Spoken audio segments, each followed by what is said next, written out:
In today's video, I want to share with you a story that amplifies a very, very, very powerful strategy for anybody that wants to be a leader, a manager, a supervisor.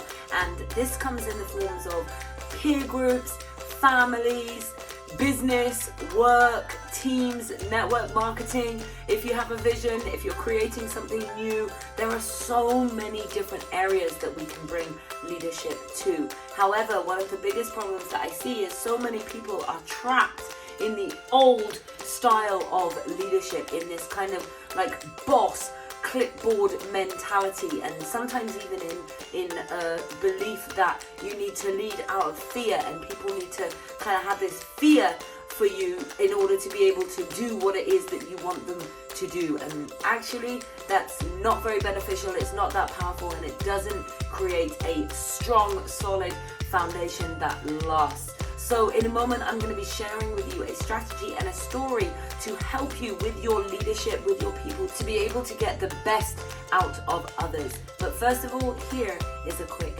intro.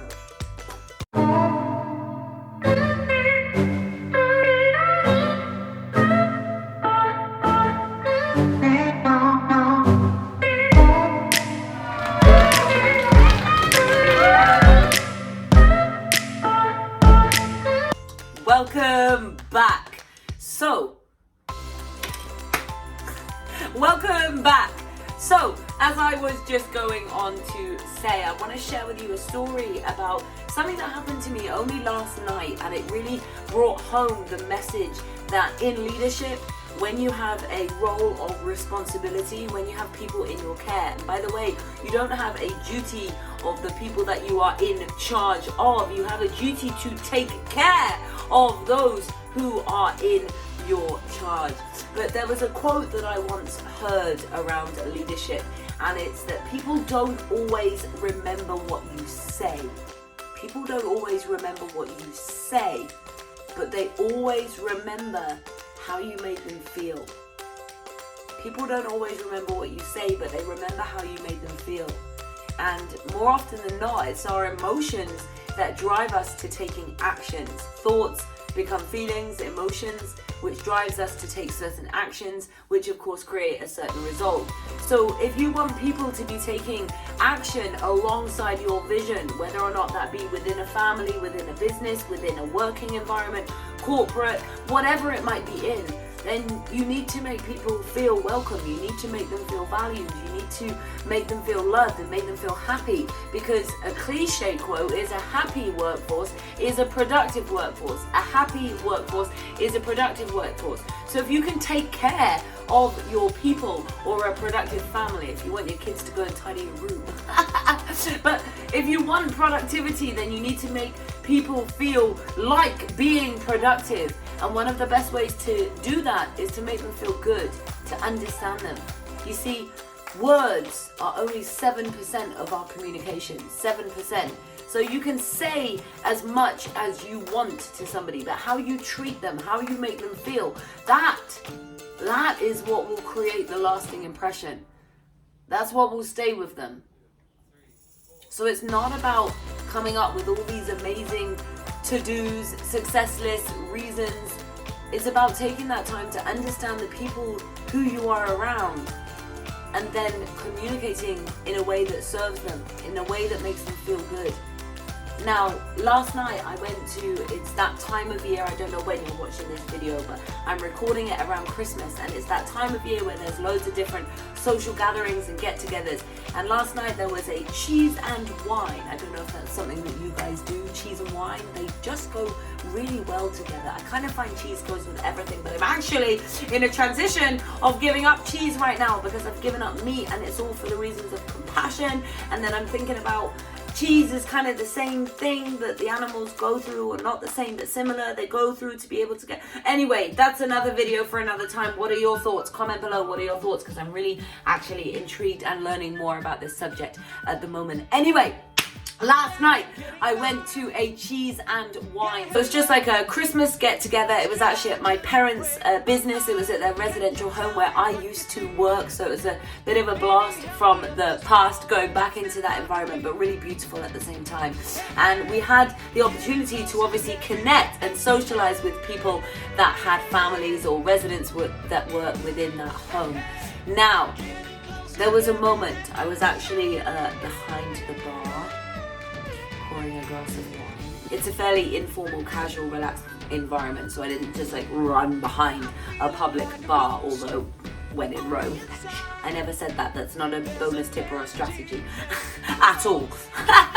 Anyway, so the video. I was behind the bar pouring a glass of wine when suddenly I heard this loud, bubbly voice, and obviously it caught my attention. So as I finished pouring, I sort of looked up.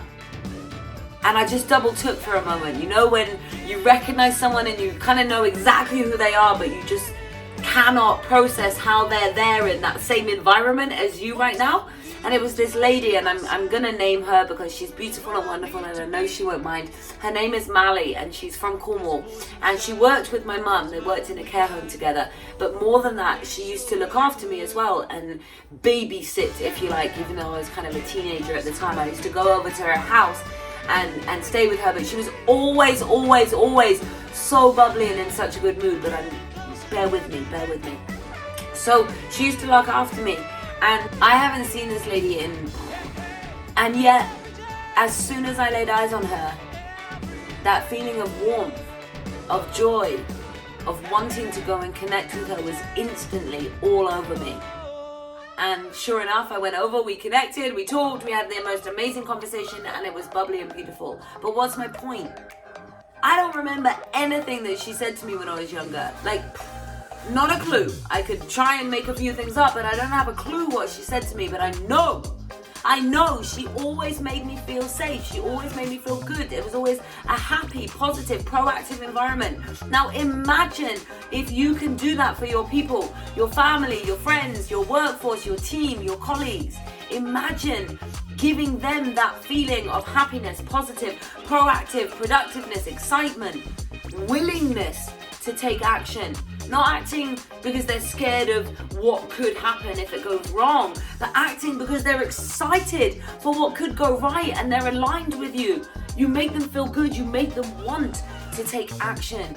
That is the sign of a good leader. And even more than that, that is what will give you that support. That's what will give you other individuals taking action and align with what it is that you're looking for, because you make them feel good in being a part of that. Now, if they're aligned and they want your vision as well, then wow, that's like an insane combination. But first step, create a good relationship. Create a connection with your people, whoever that might be, that allow them to feel safe, valued, happy, and proactive in your presence.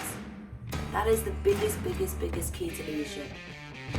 That is it for today's video, but of course there will always be more. We have daily videos to support you with leadership, mindset, communication, confidence, self-esteem, whatever I can support you with, I will do a video on it. So if there is anything in particular that you would like some advice on, if I don't know, I'll ask, I'll find out, I'll be honest. If I do know, I will do whatever I can to support you with a video on that topic.